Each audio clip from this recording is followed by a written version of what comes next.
2 3 कुछ भी लेके हम चेक करें तो 1 लिखेंगे तो 1/2 का मतलब 0.5, 2 लेके देखें तो 2/3 का मतलब 0.6, यहाँ पे 3 लेके देखें तो अप्रॉक्स वैल्यू आ जाएगी 3/4 मतलब 0.75।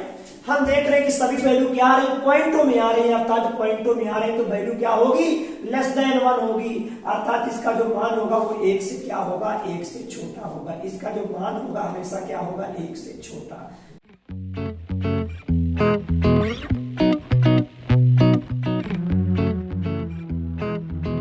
इसमें नंबर सिस्टम में क्वेश्चन जो है सिंप्लीफिकेशन से रिलेटेड हम लोग क्वेश्चन देखेंगे। क्वेश्चन देखने के पहले हम लोग बेसिक जानेंगे, बेसिक के बाद शॉर्ट के माध्यम से क्वेश्चन को सेकंडों में निकालेंगे।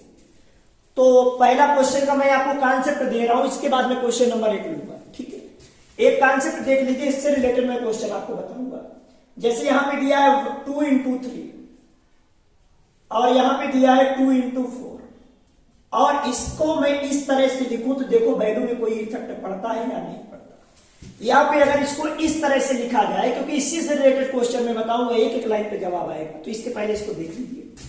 तो यहाँ पे क्या हो जाएगा भाई, अगर इसको इस तरह से मैं लिखूं तो इसको लिखा जा सकता है भाई क्या, 2 × 3, ये तो एलसीएम हो जाएगा, इधर जाएगा 3 और इधर जाएगा 2, तो 3 में अगर 2 चला जाएगा तो ऊपर क्या आएगा 1/2 × 3, अर्थात वैल्यू में कोई इफेक्ट नहीं पड़ा अगर ऐसे लिख दिया जाए।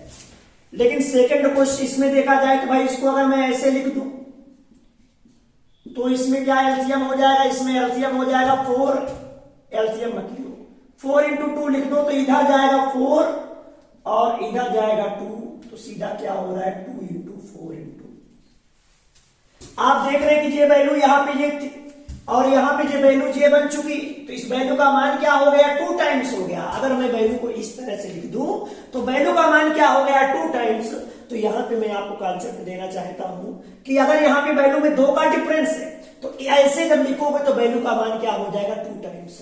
यहाँ पे 1 का डिफरेंस है तो वैल्यू 1 टाइम्स ही रहेगी, तो यहाँ पे 3 का गैप होता तो वैल्यू हो जाती 3 टाइम्स। तो हम लोग इस चीज को देखेंगे कि जितने का भी डिफरेंस होगा उससे हम लोग क्या करेंगे, नंबर को क्या कर देंगे, आगे से डिवाइड कर देंगे। यहाँ पे 2 का डिफरेंस है तो मैं नंबर को 2 से डिवाइड करूंगा तो एक्चुअल वैल्यू आपको मिल जाएगी। जी हमारा रहा बेसिक कॉन्सेप्ट। अब हम लोग क्वेश्चन में देखेंगे करना कैसे। देखो इसी कॉन्सेप्ट जो मैंने अभी बताया उसी कॉन्सेप्ट में पहला क्वेश्चन दिया है जो कि आपको स्क्रीन पे दिख भी रहा होगा, देख लीजिए। इसको सिंप्लीफाई करना है हम लोग को। अब सिंप्लीफाई करना है तो यहाँ पे देख रहे हैं हर नंबर में 1 का डिफरेंस आ रहा है, 1 का डिफरेंस आ रहा है। तो आप जानते हैं स्टूडेंट, इसको अगर इस तरह से लिखा जाएगा 1/1 - 1/2, 1 का डिफरेंस है तो वैल्यू वही रहेगी। यहाँ पे 1/2 - 1/3 डॉट डॉट, यहाँ पे हो जाएगा 1/89 - 1/90। यहाँ पे ऐसा लिख दिया तो बताइए ये सब वैल्यू कैंसल आउट हो जाएंगी, सभी वैल्यू कैंसल आउट हो जाएंगी। अगर पहला टर्म बचेगा तो मेरा लास्ट टर्म बचेगा, तो बस उसी को मुझको सॉल्व कर देना है। पहला टर्म यहाँ पे 1 बचा और लास्ट टर्म में ये बचा, बस इसको सिंप्लीफाई करके लिख देना है। तो 90 इधर आएगा, 90 में 1 जाएगा, 89 अपान क्या हो जाएगा 90, अर्थात इस क्वेश्चन का आंसर डायरेक्ट ये आ जाएगा। देखिए नेक्स्ट क्वेश्चन, इसको सिंप्लीफाई करना है। इसका भी मैंने आपको कॉन्सेप्ट बताया था। यहाँ पे कितने का डिफरेंस है, 2 का डिफरेंस है।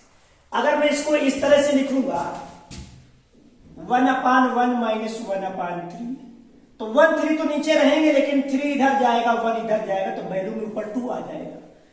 तो यहाँ पे अगर वैल्यू में 2 का डिफरेंस है तो मैं 1/2 से इसको डिवाइड कर दूंगा, अर्थात जो उसकी एक्चुअल वैल्यू वही बनी है। यहाँ पे 3 का गैप होता मैं 3 से डिवाइड करता, 4 का गैप होता 4 से, क्योंकि इसको इस तरह से लिखने पे ऊपर क्या हो जाएगा, वैल्यू का मान 2 टाइम्स होगा, उसको रोकने के लिए।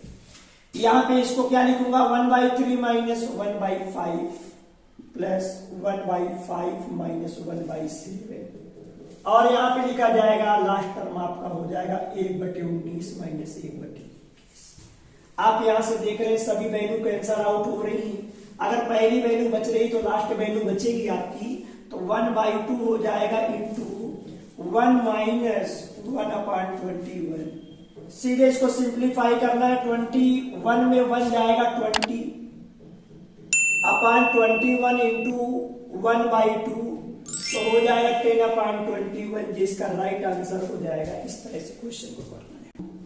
देखिए स्टूडेंट, इसमें क्या पूछा गया है, इसको सिंप्लीफाई ही नहीं करना, इसमें देखो आंसर के अकॉर्डिंग उसका आंसर जवाब देना पड़ेगा हमें। देखो आंसर इसमें क्या है, आंसर में बोला गया है कि यदि अगर हमारी कोई एक नेचुरल नंबर हो तो उसके अकॉर्डिंग एन का मान क्या होगा, एक से बड़ा होगा, एक से छोटा होगा, बराबर होगा, ऐसे कुछ आंसर दिया है। तो हम लोग इसको देखते हैं। यहाँ 1 1 का गैप है तो हम सीधा सीधा इसको सिंप्लीफाई करेंगे। 1/1 माइनस 1/2 प्लस लगाए प्लस लगा दिया, 1/2 माइनस 1/3 प्लस लगाए प्लस लगा दिया, और आगे लिखने की जरूरत नहीं है। यहां हो जाएगा 1/n माइनस 1/n प्लस 1। इसको ऐसे हम यहां से देख रहा हूं सभी वैल्यू कैंसल आउट हो रही, पहली बच रही है तो मेरा लास्ट टर्म बचेगा। तो लास्ट टर्म में लिखा है n+1। n+1 इधर आएगा, जब -1 में जाएगा तो ऊपर तो बचेगा n, नीचे बनेगा n+1। ये मेरा राइट आंसर आ गया। अगर कहता है n एक नेचुरल नंबर हो, प्राकृतिक संख्या हो, तो इसका मान क्या होगा। अगर यहाँ पे n की वैल्यू में लेके चेक करूं, n बराबर 1 2 3 कुछ भी लेके हम चेक करें तो 1 लिखेंगे तो 1/2 का मतलब 0.5, 2 लेके देखें तो 2/3 का मतलब 0.6, यहाँ पे 3 लेके देखें तो अप्रॉक्स वैल्यू आ जाएगी 3/4 मतलब 0.75। हम देख रहे हैं कि सभी वैल्यू क्या आ रही है, पॉइंटों में आ रही है, अर्थात पॉइंटों में आ रहे हैं तो वैल्यू क्या होगी, लेस देन 1 होगी, अर्थात इसका जो मान होगा वो 1 से क्या होगा, 1 से छोटा होगा। इसका जो मान होगा हमेशा क्या होगा, 1 से छोटा। तो देखो कोई ऑप्शन आपको दिख रहा होगा जिसमें इस वैल्यू का मान हमेशा 1 से क्या होगा, छोटा, क्योंकि यहाँ पे 1 2 3 4 डॉट डॉट कोई भी वैल्यू रखें तो वैल्यू हमेशा पॉइंट में आएगी, तो हमेशा इसकी वैल्यू हमेशा क्या होगी, 1 से छोटी। देखिए स्टूडेंट, कभी कभी क्वेश्चन इस तरह से मिल जाएगा कि वैल्यू डायरेक्ट मल्टीप्लाई करके दे देगा, लेकिन है क्वेश्चन उसी तरह का जैसे आपको मैं दिखा रहा हूं।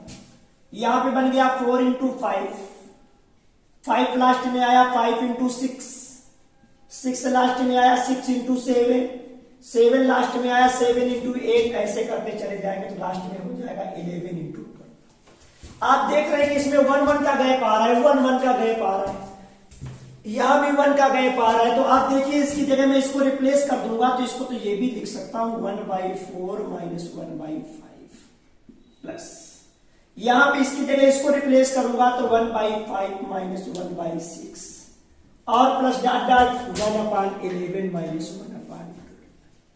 इतना तो आप इसमें लिख देंगे। ये तो मैंने आपको बताया था कि 1 1 का गैप आ रहा है, तो आप देखिए इसमें सब कैंसल आउट हो रहा है। पहला टर्म बच रहा है तो लास्ट टर्म बचेगा, तो पहला टर्म बच रहा है 1/4 तो लास्ट टर्म बचेगा 1/12। 12 हम यहां से एलसीएम ले लेंगे तो यहां से आ जाएगा 3 और यहां से आ जाएगा 1, तो 2/12 का मतलब हो जाएगा 1/6। तो इसका राइट आंसर क्या हो जाएगा, 1/6। देखिए भाई उसी तरह का एक नेक्स्ट क्वेश्चन है, इसमें भी इन्होंने इंटू करके डाल दिया। 3 में हमें ये देखना है कि गैप कॉमन होना चाहिए, जो मैंने कॉन्सेप्ट में आपको पढ़ा रखा है। तो आप इसमें सोच के देखिए कि कॉमन गैप कैसे आएगा। कॉमन गैप यहां पे दिख रहा है कि 3 × 5 कर दो तो 2 का गैप आ रहा है। यहां पे मैं क्या कर दूं बोलो, यहां पे मैं कर दूं 5 × 7, 2 का गैप आ रहा है, और यहां पे मैं क्या कर दूं 7 × 9, 2 का गैप आ रहा है। तो लास्ट में देखिए भाई किसका गैप हो रहा है, लास्ट में 13 और 15 का गैप।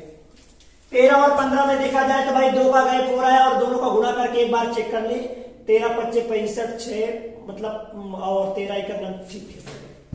यहाँ पे हमें 2 का गैप मिल रहा है, जब 2 का गैप मिल रहा है तो आपको मैंने कॉन्सेप्ट दिया था, यहाँ पे इसका रिप्लेसमेंट ये लेगा, इसका रिप्लेसमेंट ये लेगा, तो यहाँ पे मैंने आपको कॉन्सेप्ट दिया था 2 का गैप है तो आप पहले 2 से डिवाइड करेंगे।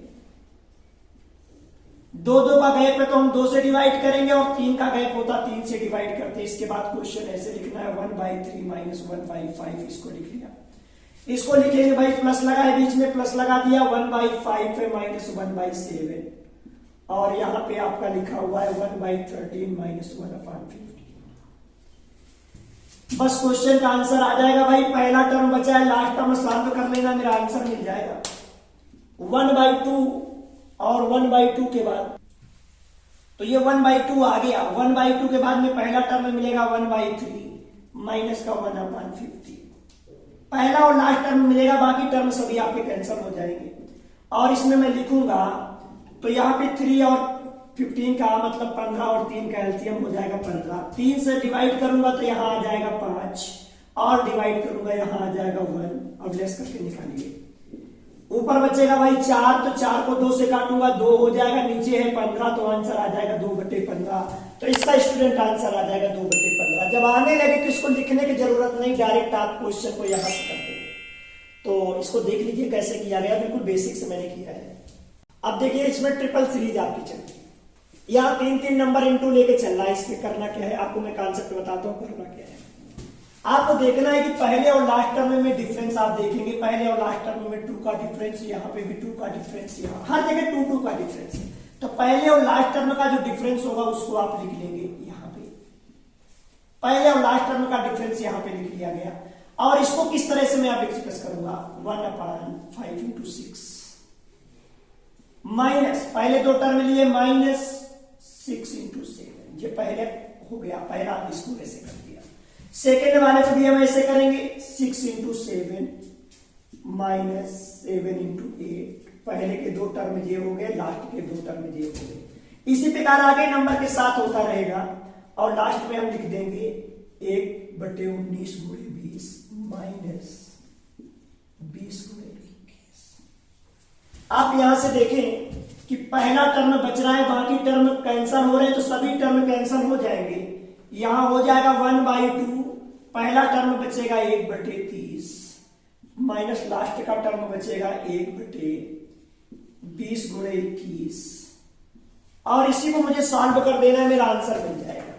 तो आपको करना क्या है, 1/2 एलसीएम ले लूं तो एलसीएम मिल जाएगा नीचे से 20 × 21, और मैं अगर इसको 30 से काटूंगा 0 कट जाएगा, 3 से फिर काटूंगा तो 7, 7 दूनी 14 हो जाएगा, और यहाँ -1 हो जाएगा। तो यहाँ पे ऊपर तो 13 हो जाएगा, नीचे हो जाएगा 21 दूनी 42, 420 × 2 हो जाएगा 840। तो आंसर आ जाएगा 13/840। तो स्टूडेंट इसको एक बार मैं और बता दूं, पहले और लास्ट का डिफरेंस आप आगे कर लेंगे, जो भी डिफरेंस होगा पहले और लास्ट टर्म में उसको यहाँ पे लिख लेंगे, बाकी सीरीज को ऐसे ओपन करना है। तो यहाँ पहला और लास्ट टर्म आपका बच जाएगा, इसको सॉल्व कर लेना, आपका इजीली आंसर आ जाएगा ऐसे क्वेश्चन का। देखिए ये हमारा नेक्स्ट क्वेश्चन है।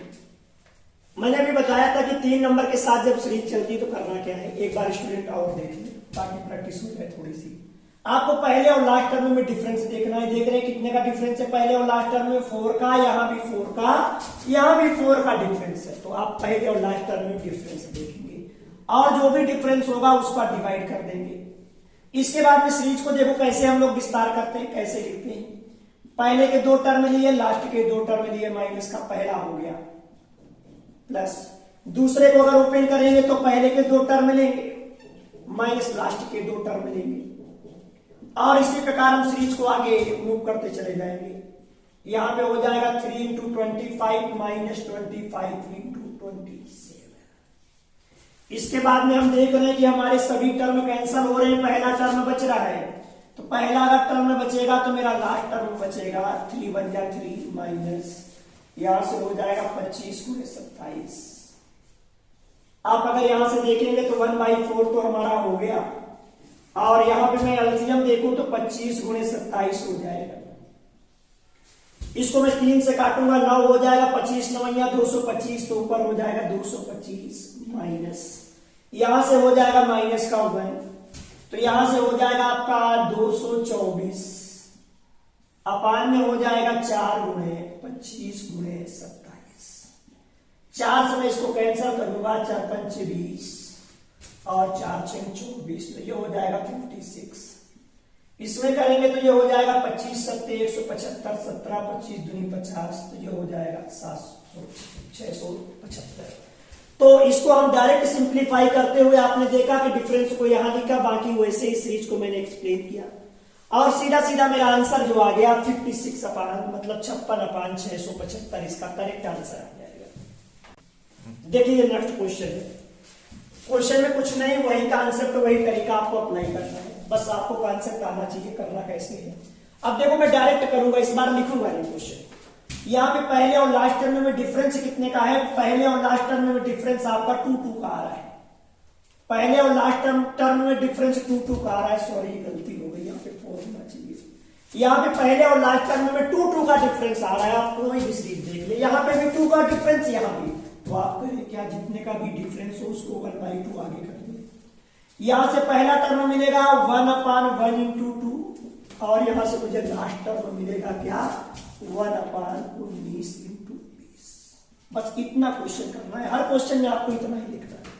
इसके बाद हम लोग करेंगे तो 1/2 हो जाएगा, यहां हो जाएगा आपका एलसीएम हो जाएगा 19 × 20 और अगर मैं इसको 2 से डिवाइड कर दूंगा तो यहां से हो जाएगा 190 और माइनस का 1, तो ये हो जाएगा भाई 189 ऊपर हो गया, नीचे करूंगा तो ये हो जाएगा 19 दूनी 38, 19 दूनी 38 और गुणे 2 करूंगा तो हो जाएगा 760। तो सीधा इसका आंसर आ जाएगा 189/760। तो इसको जैसे एक्सप्लेन करके आप निकालेंगे वैसे आपका आंसर सीधा सीधा मैच हो जाएगा कि 189/760 इसका आंसर हो जाएगा। तो ये जो पार्ट रहा हमारा, इस पार्ट में हमने सिंप्लीफिकेशन के क्वेश्चन देखे और इसके आगे भी हम लोग सिंप्लीफिकेशन का पार्ट 2 बनाएंगे। तो अगर ये आपको सही लगा हो, इसके कॉन्सेप्ट आपको समझ में आए हो तो इसे लाइक करिए, सब्सक्राइब करिए। धन्यवाद।